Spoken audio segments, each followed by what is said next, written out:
Hello guys, sa umagang ito ay bibigay po tayo ng tip kung paano po natin mapakinabangan yung ating mga terrace especially po dito sa Italy at napakamahal po ng upa ng bahay dito. Kaya po ang ginawa ko para mapakinabangan yung terrace ay tinaniman ko po ng ampalaya.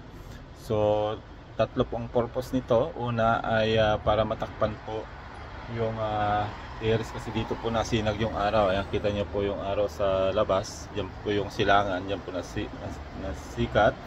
Pangalawa ay yung ampalaya kasi ay full of vitamins kaya yun yung naisip kong itanim dito. At ang tip po niyan para po maraming maging bunga, malalaki ang bunga. So sa paso po, ayan, papakita ko po yan. Ayan, yan po yung mga paso na itanim po yung ating ampalaya.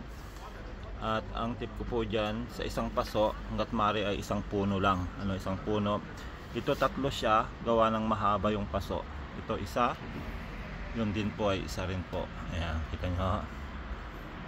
So bali ilan po ito na puno? 1, 2, 3, 4, 5, 6, 7, 8, 9, 10. 10 puno po yan. At tignan nyo po yung naging resulta. Nandito na po yung ating mga bunga ng ampalaya. Ayan, makikita nyo po sa taas. Medyo madilim lang. Wait lang, lilipat tayo. Ayan. Ayan, nasisinagan kasi ng araw. Ayan, kita nyo po. Ayan, hitik na hitik sa bunga po yan. Yung ating ampalaya, gumawa po ako ng balag pataas, tapos din naman sa taas ay meron din po doon, kaya yan nagsasabitan po. So nakita nyo po yung advantage pag yung isang puno sa isang paso ay malalaki po ang bunga. Ayan kita nyo po ang haba. Ayan, ang haba po ng bunga kita nyo ang haba ito rin po kita nyo. Ayan, bunga rin po ito, napakahaba kita nyo. Medyo nasisinagan lang ang araw. Ayan, ganito po yung mga magiging bunga niya, mahaba. Kita nyo, haba ito ay lalaki pa ho yan.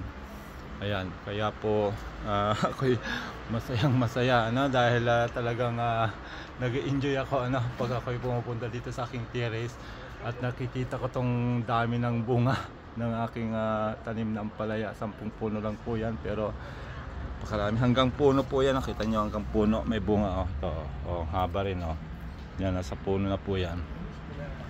Kaya yun guys, I hope na may natutunan tayo, especially po yung mga nangungupahan kagaya ko. 800 euro ang upa ng bahay na ito, kaya naisip natin na pakinabangan yung terrace. At hindi lang po yung ampalaya, may mga tanim din po ako ng mga sili. Yan, meron tayong aloe vera doon sa taas, aloe vera. Ayan, tapos yan po yung gumagapang din. At ito pa, ito maganda rin po ito sa terrace. Kahit sa loob po ng bahay yan ay po yan, nabubuhay kahit na walang araw. Ayan, so may rose din po tayo. So yan po, I hope na nakakuha kayo ng tip sa may mga terrace dyan. Pakinabangan po natin. At kita nyo naman, libre na po ang pangpakbet pang dinengdeng at yung linalagyan ng itlog. Ayan, may matasala ako dito, libre ulam na. Ayan, ganun lang po.